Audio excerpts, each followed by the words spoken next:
Hey guys! So today I am filming my October Q&A answers. So I didn't get a whole lot of questions. Well, I didn't get a whole lot of questions from a lot of different users, which is okay if you guys didn't see this. Hopefully November we'll get more questions. And I'm filming it like this. I'm not filming it on my tripod because I don't have very good lighting in here, and for some reason, especially on the tripod, and sits kind of like in a dark corner on my couch, so I'm more so under the light here. So hopefully this will turn out a little bit better. And also two of my two printers that I have, one is out of ink and one the network card is broken. So I cannot print out the questions to have them sitting in front of me, so I am looking in front of my computer screen right now. So all of that aside, let's go ahead and get started.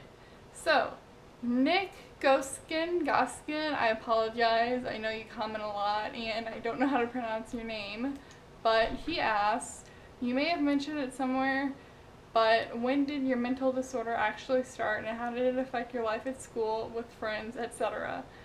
Well, it first started, I guess it first became noticeable or diagnosed as a mental disorder, first being depression. When I was about 14, I got diagnosed by a psychiatrist, so that was the beginning of it. As far as how it affected my life at school and with friends, it affected it a lot. It made me either withdraw, or I would be manic around friends. I was misdiagnosed as depression when I really had schizoaffective bipolar type, and it really made my relationships go up and down a lot, friendships and romantic relationships, so it was definitely a rough time. Second question from Nick. Have you found out or had it adequately explained why you have the disorder? What's actually going on to produce psychotic episodes? No, not really. I mean, stress is one thing that I've been told that can produce episodes by my doctors, and other than that, that's really about it, other than no one really knows the cause of these mental disorders. Genes, environmental factors, nature versus nurture, you know. So, I don't know. I would say stress would be number one though.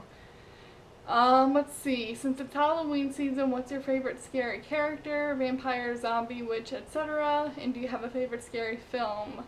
I really like all of them. Vampires are awesome. Zombies can be cool. I'm not a fan of The Walking Dead though. I like ghosts. I like black cats, obviously. You all know that from my videos. I love bats. Bats are so cool. Ghosts. I have little ghost decorations hanging around. Those are fun. Skeletons. I like all things creepy, really, to be honest, so it's hard to pick a favorite. And do I have a favorite scary film? The Nightmare on Elm Street and Hellraiser, I would say, are my favorites.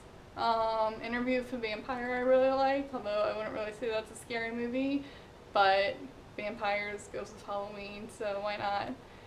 And let's see, next question. Can you dance? Feel free to demonstrate your most rad move. I can do some break dancing. I can do the 6-step. I can't exactly demonstrate that for you, but if you just YouTube it or Google it, the 6-step, you'll see what that move is, and yeah, I can do that. I used to be able to do that. Don't know if I can do it anymore. I haven't tried, but I used to be able to. Okay, that is all from Nick. Now, next we have the Wise Old Ape. He asked, do you plan on getting a costume for Halloween? If not, if you did, what would it be? I'm going to do the same thing I was from last year, which is a unicorn, which I will insert a picture right here. So, yep, that is my costume from last year as a unicorn, and that's what I plan to be again this year. What's your experience with your disorder and drinking? Do you have trouble with it? Yes, I have been drunk and gone into a manic stupor and done some very regrettable things. So I do not drink heavily at all. I drink 1 or 2 glasses of cocktail or beer or whatever it may be. So I don't drink heavy. So yes, that has affected me. I've heard pot particularly can make symptoms worse for some disorders. Have you ever done drugs? What has your experience so far with that? Yes, I used to smoke pot pretty often, and that just kind of made me chill. It didn't really do anything else. It made me chill, and it made me hypersexual, I guess, as well. And so I guess it made me a little bit manic. I've done other drugs. I've done speed. I've done like a lot of over-the-counter or prescription medications. I've done mushrooms before. Those made me pretty crazy. Being a psychotic or hallucinogenic drug, whatever those are classified as. But yeah, so my experience with drugs has mostly been creating mania.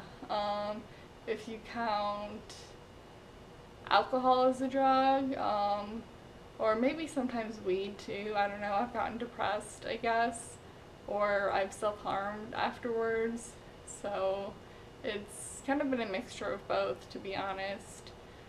Have you fed them after midnight? Don't feed them after midnight for God's sakes. What? Keep that thing away. Ugh, I'm dead. Dude, I hope you're not dead. Please wake up. Please be alive. Yeah, that's all I got for that one. Alright, next question. Oh, and this was another question from Nick. What YouTubers do you like to watch? I watch a ton of YouTubers.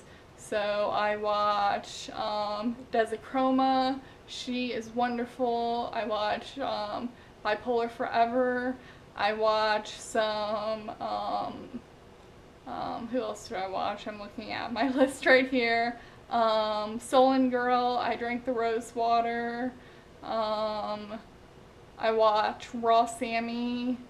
I watch Katie Morton. She's wonderful. She's a licensed marriage and family therapist, so I would recommend her if you're looking for good quality mental health videos. And I watch some mental health videos too as well. I watch Gina Marbles. I watch some makeup artists, Glam and Gore. I watch Black Friday. I watch Kaz Loves Bats. I watch, those are the main ones, I guess. Yeah, so I watch a variety. Leah Mouse, I watch, she's fun. Okay, and now James Powell asks, what would our day be like if we ever met face to face in detail? Well, seeing as I live in St. Louis, I would take you up into the Arch and we would get to see the city, and then I would take you to the City Museum, which is basically a warehouse that has been converted into a giant adult playground, and it is very, very fun. And we would go to my favorite dessert bars. We would go to a good, cool restaurant.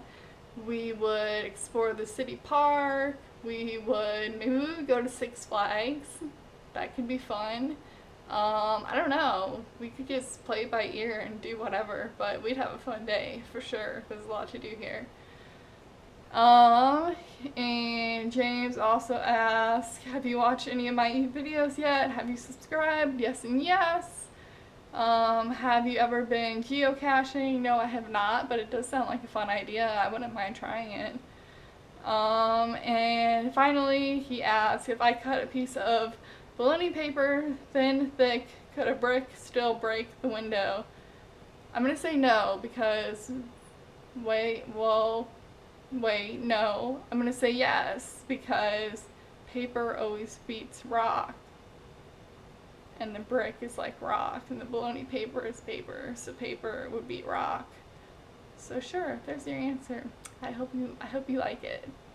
All for you, James. Alright, so that wraps it up for the questions this month. I will make a November Q&A post the beginning of November where you guys can ask me another question. And thank you all for watching, and thank you guys who did submit your questions. I will see you all in my next video. Bye guys.